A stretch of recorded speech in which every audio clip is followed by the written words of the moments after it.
Ya, Assalamualaikum warahmatullahi wabarakatuh. Salam sejahtera pada yang terhormat dosen sistem jaringan 1 di kelas IT 402, Pak Anjar dan beserta rekan-rekan sekalian. Pada kesempatan ini saya akan mempresentasikan hasil UAS yang telah saya buat.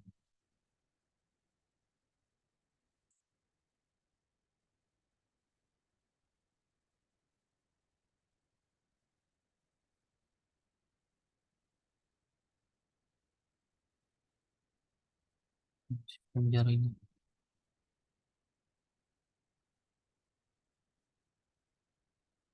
Sini saya menjelaskan ada 3 poin ya. 3 poin sesuai yang di soal. Poin pertama, rancangan jaringan, yaitu dari topologi, segmen jaringan, pengaturan jaringan. Di dalam topologi ini, semua perangkat terhubung ke satu pusat utama, yaitu switch utama. Karena ini akan memudahkan manajemen dan pengaturan jaringan, karena semua koneksi dan traffic data dari perangkat karyawan akan berpusat pada switch utama. Dan itu jika terjadi masalah pada salah satu koneksi dengan perangkat terkait yang terpengaruh, tidak menyebabkan seluruh jaringan down. Next, segmen jaringan. Untuk segmen jaringan dibagi 2, yaitu jaringan karyawan dan jaringan manajemen atau server. Dengan membagi jaringan menjadi 2, jaringan karyawan dan jaringan manajemen, kita dapat memisahkan traffic data dan mengatur kebijakan keamanan dengan lebih baik yang digunakan oleh seluruh karyawan. Oke, saya simpel menjelaskannya. Next, untuk pengaturan VLAN. Dalam pengaturan VLAN ini ada 2 VLAN terpisah dari jaringan karyawan dan manajemen. VLAN sendiri adalah teknologi yang memungkinkan kita untuk memisahkan jaringan fisik menjadi beberapa jaringan logis secara virtual. Dalam rancangan ini, kita akan membuat 2 VLAN terpisah untuk jaringan karyawan dan manajemen server. Dengan menggunakan VLAN, kita dapat memastikan bahwa traffic data dari satu VLAN tidak campur tangan dengan VLAN lainnya. Next, nah untuk rancangan jaringan pengaturan VLAN ini ya,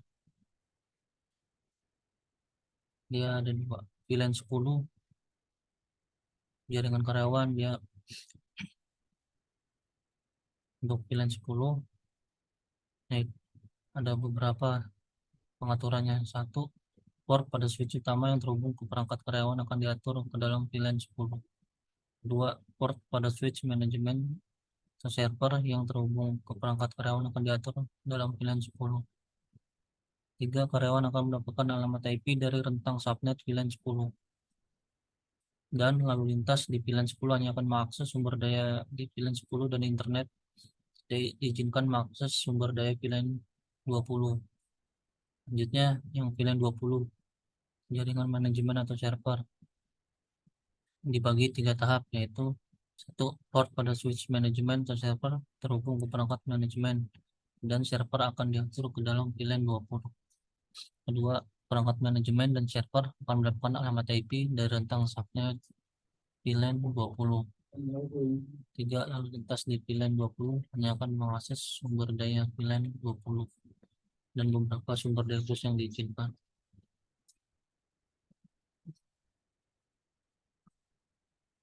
Dan juga yang tidak diizinkan mengakses sumber daya di VLAN 10.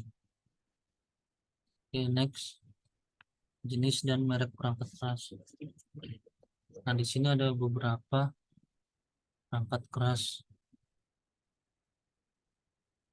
yaitu router dengan Cisco ICR 1100 series router.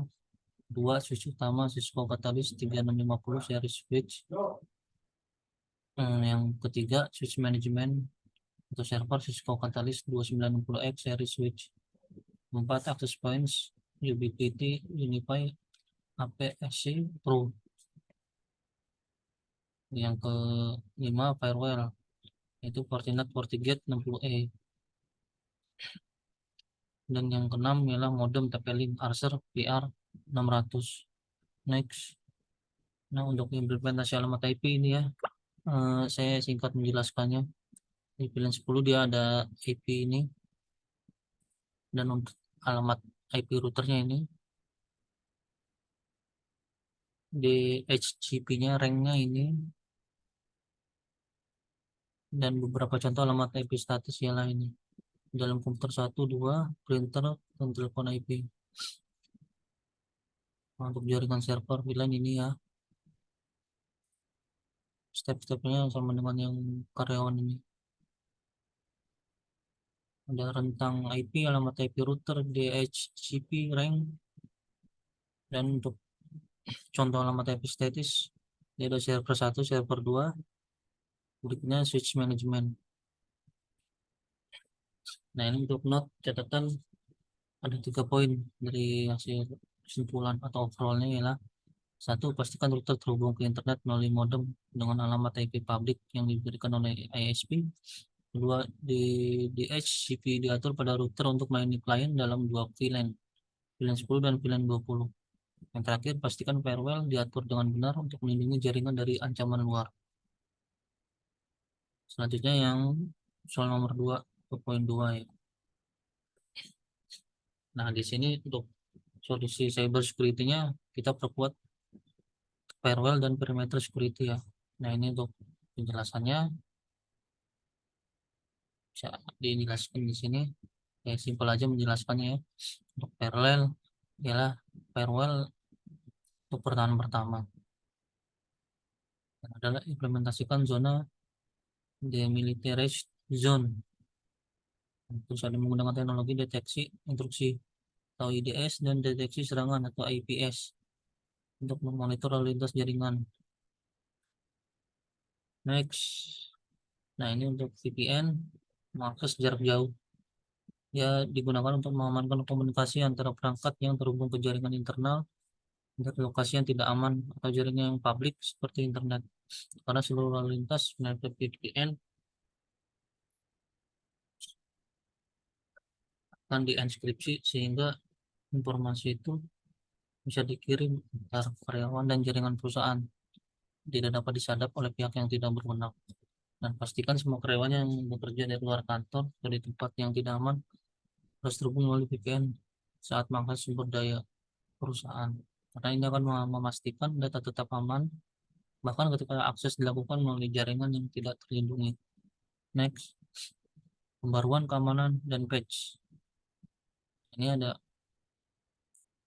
beberapa pembaruan keamanan dan patch. Satu ya, perangkat keras, sistem operasi dan perangkat lunak di jaringan yang harus diperbarui.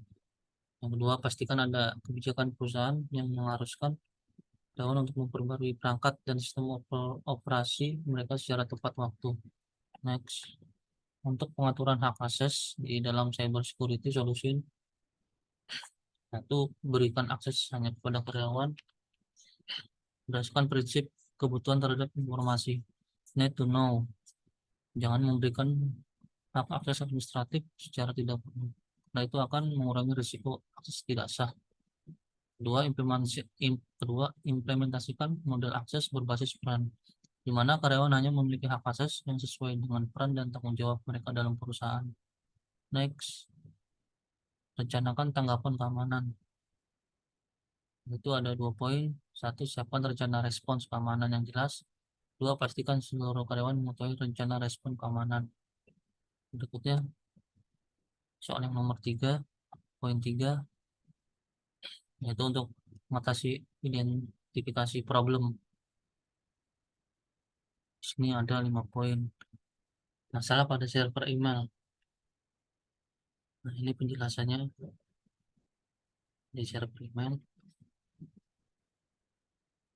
Terus keterbatasan yang kedua, keterbatasan kapasitas email, konfigurasi DNS, masalah jaringan, dan perlindungan keamanan. Next, lapisan protokol email. Ada 3 tahapan ya. Simple Mail Transfer Protocol atau SMTP. Dua, Post Office Protocol version 3 atau POP3 dan Internet Message Access Protocol IMAP. Yang ketiga, Domain Name System atau DNS. Penjelasannya di sini bisa dilihat. Oke, next. Untuk mengatasi masalah,